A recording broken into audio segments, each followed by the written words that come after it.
kay Idol Colonel Frank Bailon, yung unang-una kong episode ng Military Leadership Series. Matagal na kaming magkaibigan ni Frank. Pero Idol ang tawag ko sa kanya kasi nung nasa FSRR ako, best junior officer lang naman siya. And ang hinawakan niya kasing unit, napakatinding unit din. The 13th Scout Ranger Company. So itong series na ito, dito ko sisimulan yung, and this is for the benefit ng mga kadete, mga nag-ROTC, mga gusto maging reservist. Ito yung first ever military leadership series ko na feature. And hindi lang military leadership to. Scout Ranger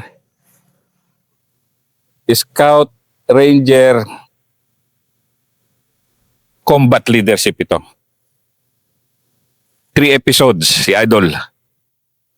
Hindi lang naman dito yun. Huwag kang tumingin sa relo mo. Ito pa lang ang una mong episode. Okay, Frank, buga. Una po sa lahat, magandang umaga po. Ako po si Lieutenant Colonel Franco Pabia Bailon, ODAS 14342, Infantry Philippine Army. Ako ngayon ang kasalukuyang Battalion Commander ng 45th Infantry Battalion, Gallant Battalion. Ang area namin ngayon ay dito sa area ng Basilan, Kayapukan, Tipo-Tipo at sa Albarca. Maraming kadahilanan kung paano ako or bakit ako naging sundalo, naging kasapi ng Armed Forces. Malaki ang naging ambag o impluwensya ng aking pamilya. Kami talaga ay taga Bicol,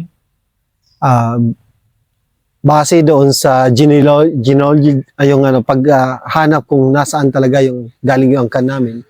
Ang mga Bailon na mga ninuno namin, ang kwento ng aking lolo na dati siya ay nasa politika, ang mga Bailon ay galing ng Saragossa, Spain.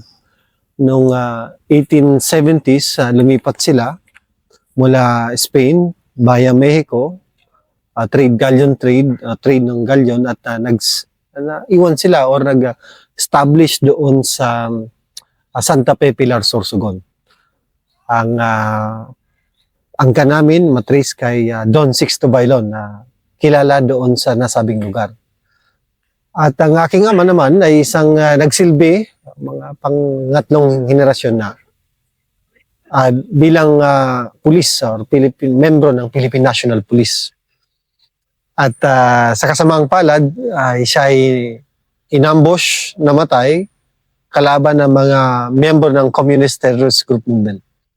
At dahil doon, umalis kami ng Santa Fe, Pilar, Sorsogon at lumipat kami ng Panay, Rizal.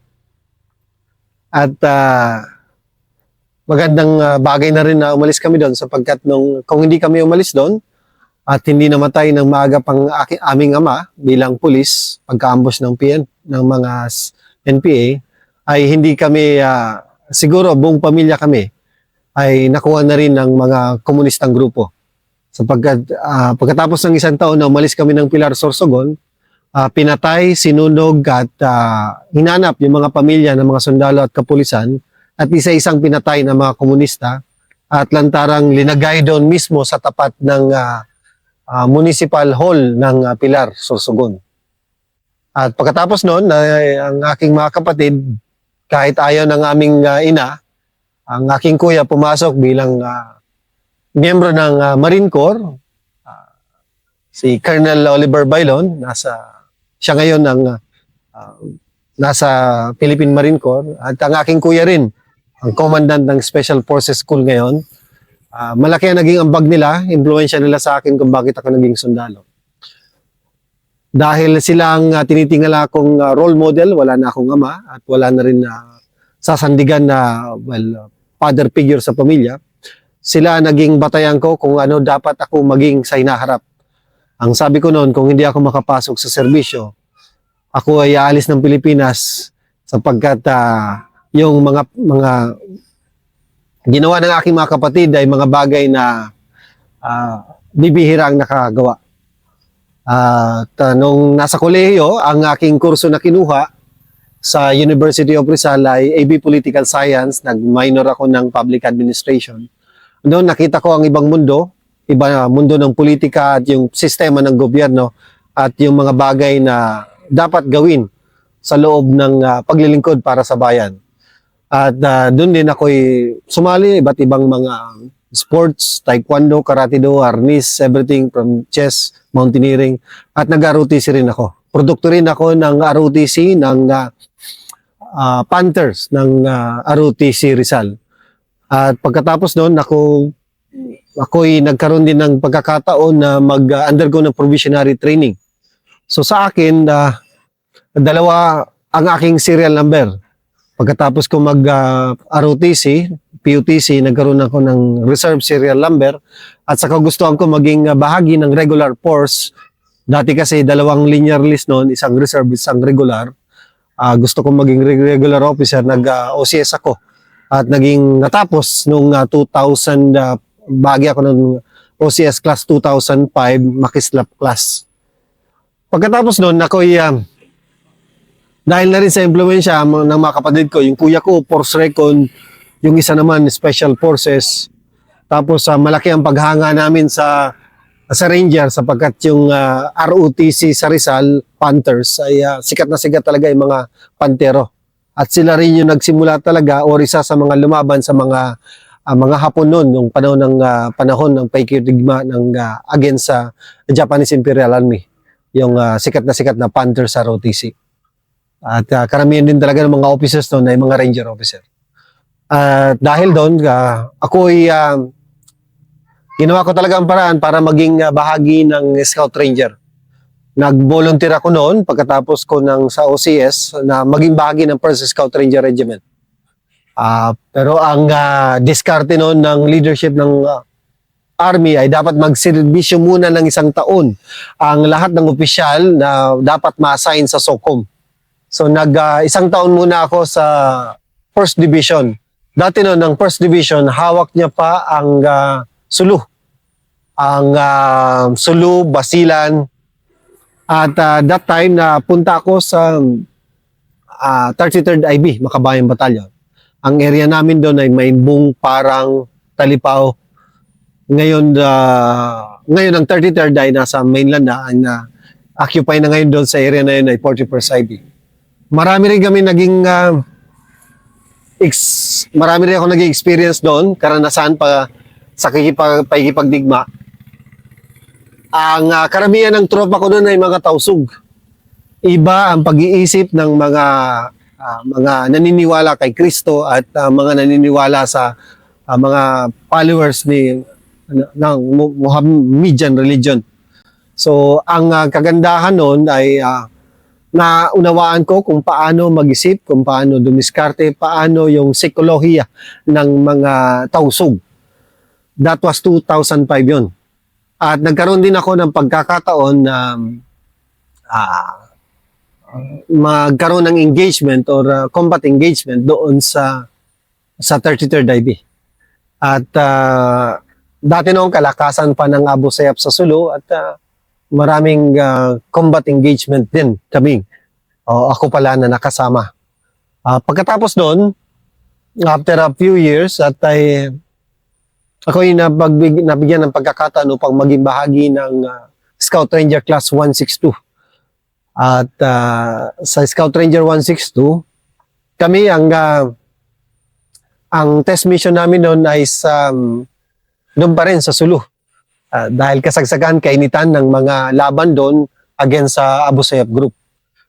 Pagkatapos noon, yung test mission pala namin ay nandun, ang class namin ang nakakuha or nakapatay kay Kadapi Janjalani. At even though iba ang nakarecover nito, ibang unit, hindi sa Philippine Army, ang score ay credited doon sa class namin, sa Scout Ranger, Class 162 Vendetta.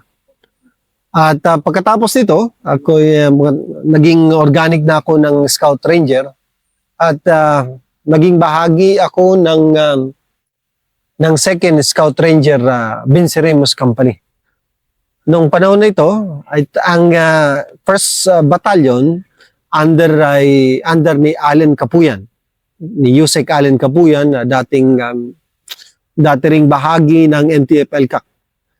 Nung panahon na yon, ang batalyon niya, ang batalyon namin, ang First Ranger Battalion ay nasa Cebu. Ngunit ang mga kumpanya niya ay nasa Samar, Negros at sa Bohol. Nung nung ako ay nasa 2nd Scout Ranger Company, ako ay naging platoon leader at marami ang aking mga naging commanders. Si Eugene, Lieutenant Colonel Class, PMA Class 2002, si Eugene P. Esguera.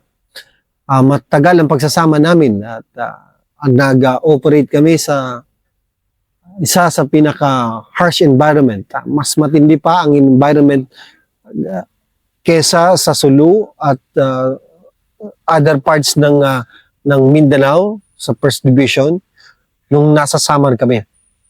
Nung sa Samar, kasagsagan talaga rin ng laban against communist terrorist movement. Nung mga panahon noon, andun din yung pamilya ni Chamson. So, nahanap namin ang mga miyembro ng communist terrorist group movement na under ng Eastern Visayas Regional Party Front Committee. Matagal at malayo at napakahirap not totally napakahirap, pero challenging talaga ang terrain doon.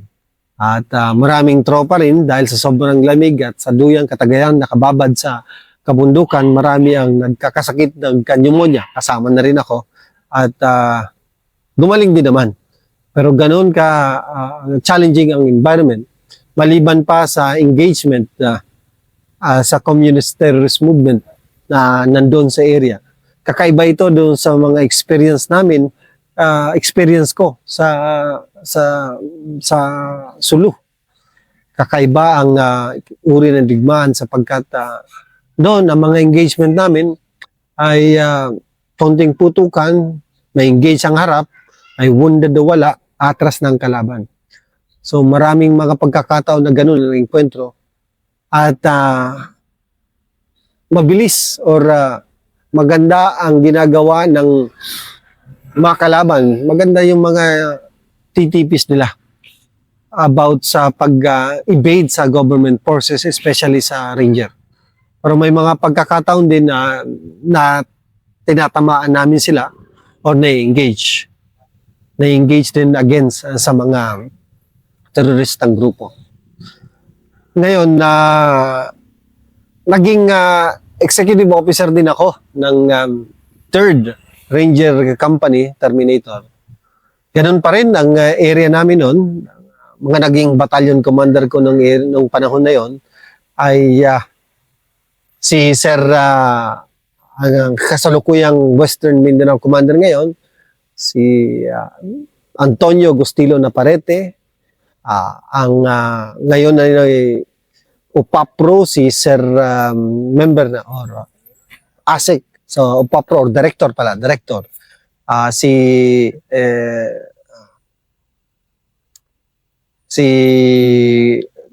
dating Major General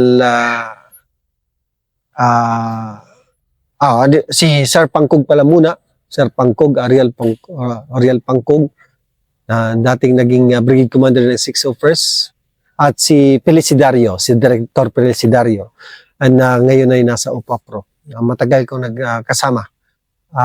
Nung ako'y executive officer naman ng 3rd Ranger Company, ganun pa rin yung areas na nilalakaran namin. Ang kalaban pa rin namin ay mga communist terrorist movement. So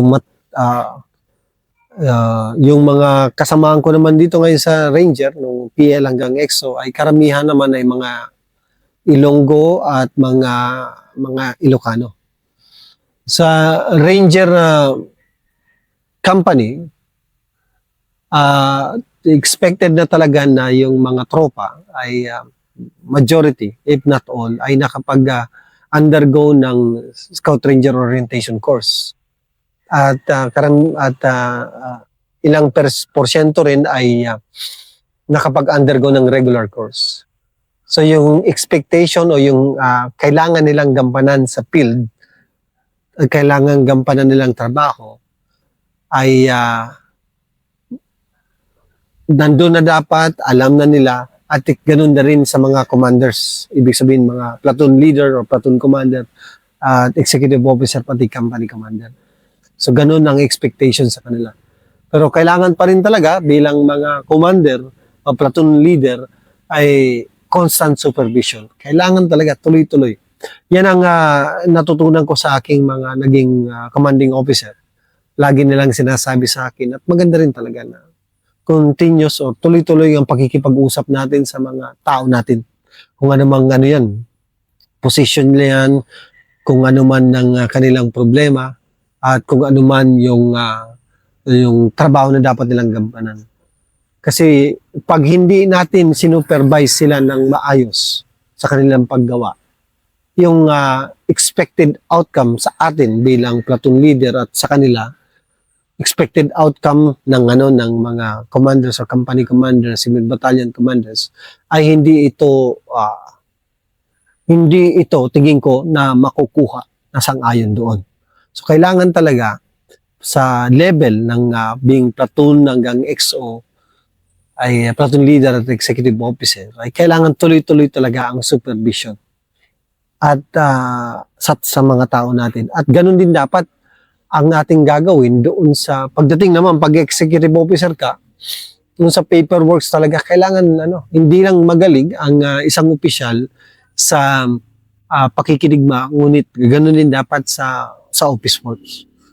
Magkaroon dapat ng balanse ang ganun. Sapagkat pag walang balanse talaga, don't expect na ang maging resulta nito ay naaayon or up to standard. So may kanya-kanya tayong standard, pero iba ang standard na dapat na meron tayo as a leader na kung saan ang ating mga kasama, ang mga sumusunod nito, ay ma-meet ito na in a way na hindi sila ma-alienate o hindi sila mahirapang i-accomplish or gawin. So dapat ganun talaga ang gagawin ng mga commanders, ang platoon leaders at executive officer. At kailangan din talaga maging tactically proficient ang mga platoon leaders. Kasi tinitingnan nila yan, yung mga senior NCO, mga NCO. Hindi lang pagdating sa physical fitness, kundi ganun din dapat sa sa yung proficiency natin sa paggamit ng sinapang o rifle at ng pistol. Hindi lang dapat sa rifle magaling or marunong ang mga opisyal. Ganun din dapat sa paggamit ng pistola.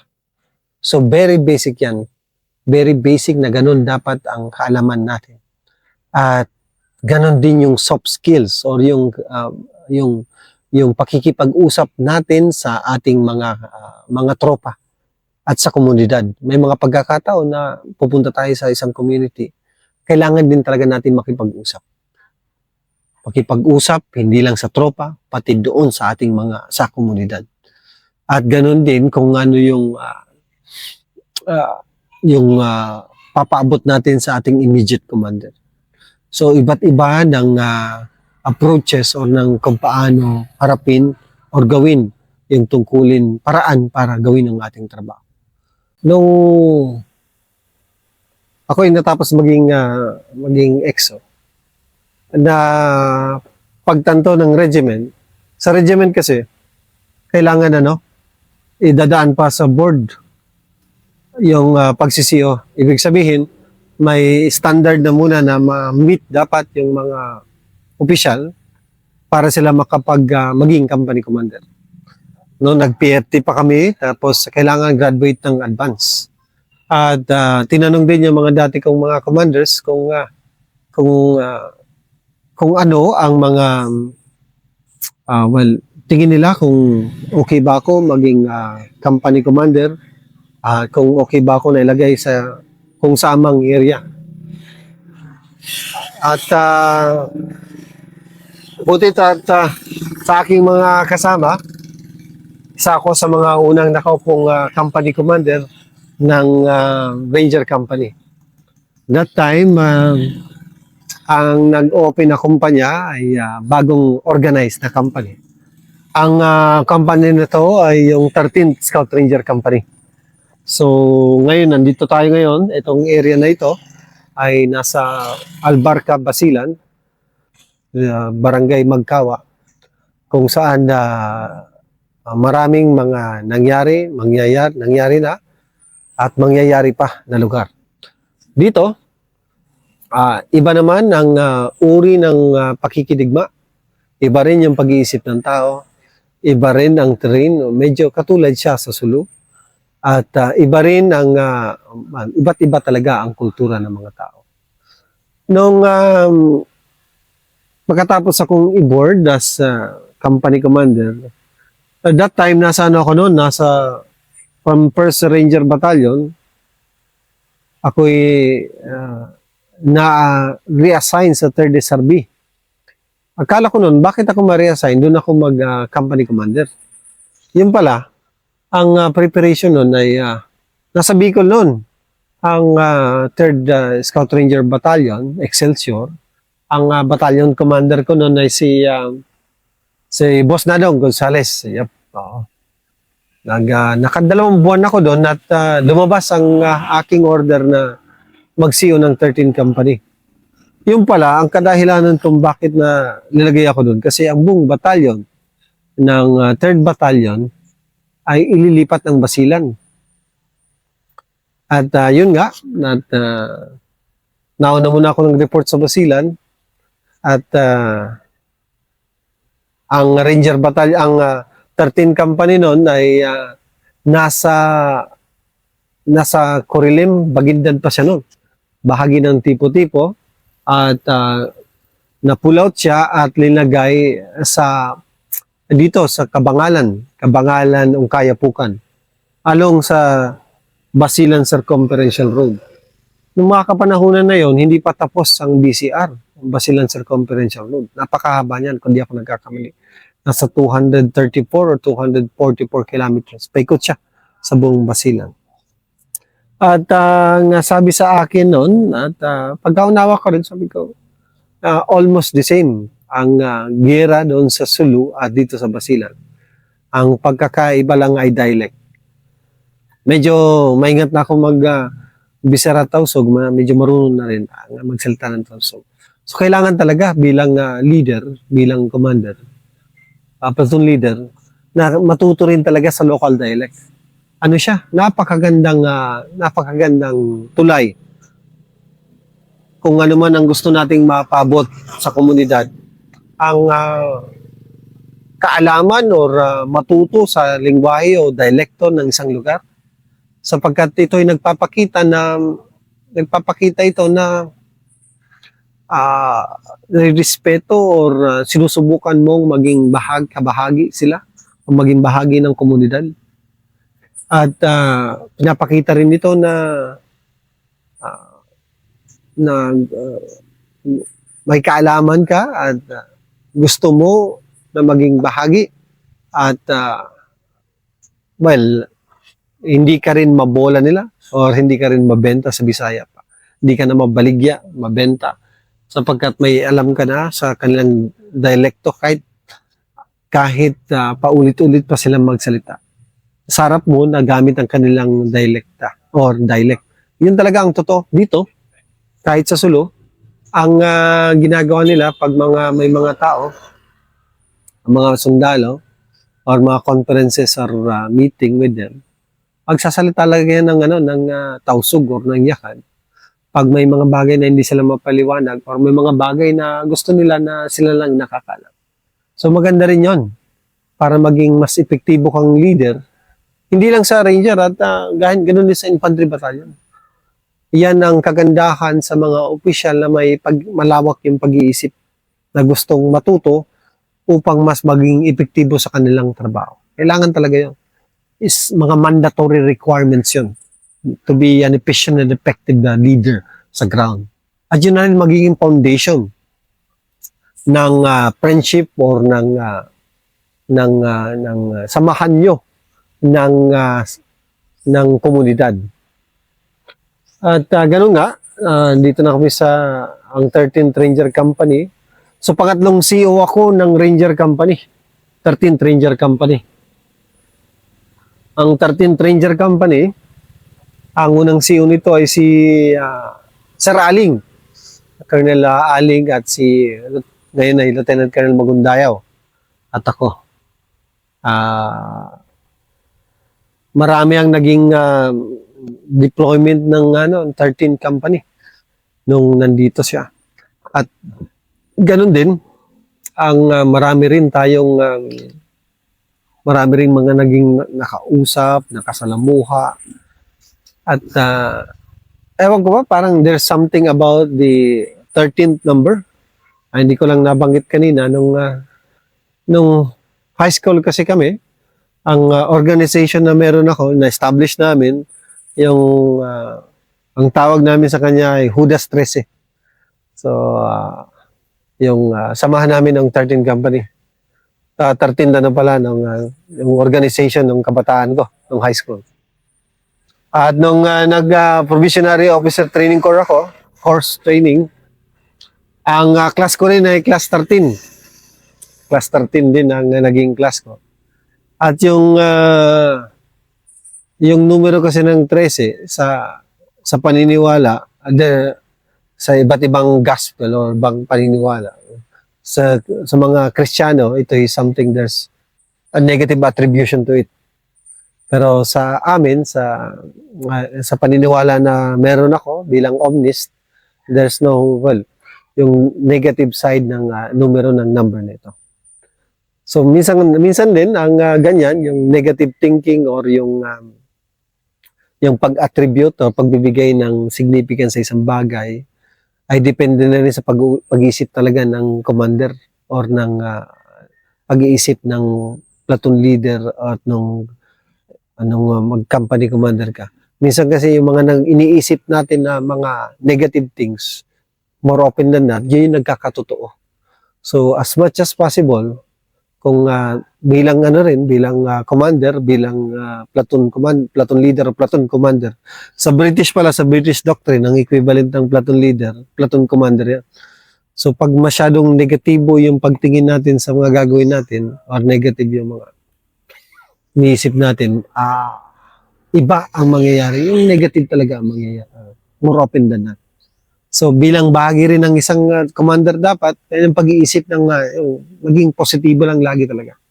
But still, there are room for may mangyayari pa rin ganito na mga negative things. Pero dapat prepare tayo doon.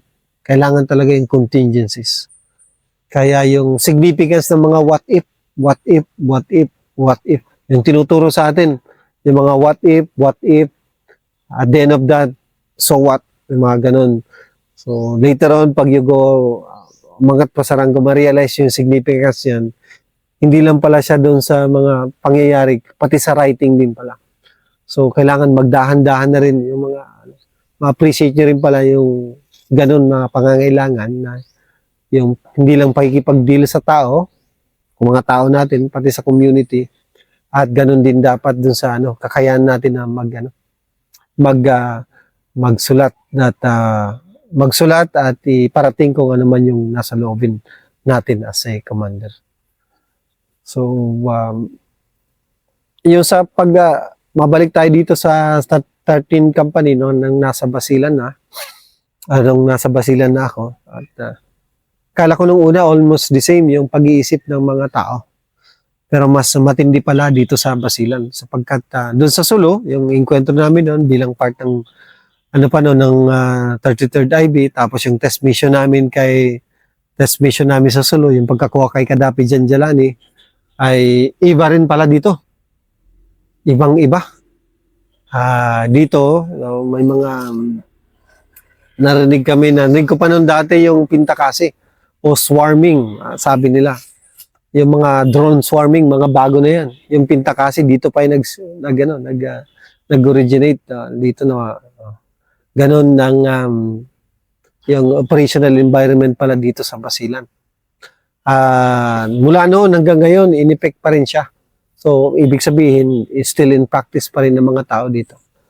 At maraming challenge talaga dito sa Basilan. Hindi lang doon sa sa mga those that are in power, tapos doon din sa mga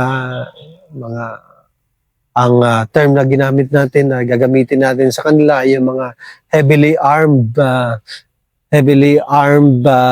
lawless organized group. O, marami sila doon. Marami dito sa Basilan ng mga ganon. Yung sakop niyan ay iba't ibang spectrum.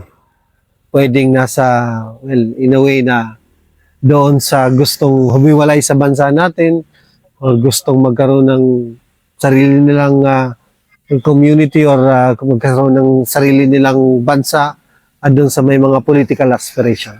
So, gano'n. At ang challenge din doon natin dito sa Basilan, yung ano talaga, yung sa logistics, ibig sabihin sa mga movement at maraming mga nangyayari dito na nababawasan yung numero ng tropa sa mga logistical movement or dun sa mga ordinary movement. So, challenge yun dito sa Basilan hanggang ngayon, mula noon hanggang ngayon. Noong 2013-2014, nung nandito kami sa Basilan, ang company post namin sa Kabangalan ng Kayapukan, ay marami pa rin talaga na mga incidents na gano'n. Na kung saan ay hindi lang mga tropa, kundi mga civilian pa. At noon hanggang ngayon, tuloy pa rin talaga ang sinasabi nating RIDO. Pag sinasabi natin na RIDO, siguro, sa Tausug, ang tawag nila dito ay pagbanta. RIDO, term lang natin itong ginagamit sa mga Tagalog, pero sa kanila, ang tawag nila dito ay pagbanta. Ganun din ang tawag din ng mga yakan sa kanya. So, ito yung tumutulong o nagpapa-escalate pa sa mga problema dito sa Basilan. Mula noon hanggang ngayon. So, yun ay isa sa mga hinarap din ng 13 company nung naging company commander ako ng 13 company. So, hanggang doon na lang muna, tapos isutuloy ko ang aking kwento nung pagdating naman sa mga engagements o combat engagement ng 13 company dito pa rin, hindi lang sa Basilan, kundi sa Sulu at sa Central Mindanao. Maraming salamat at magandang umaga.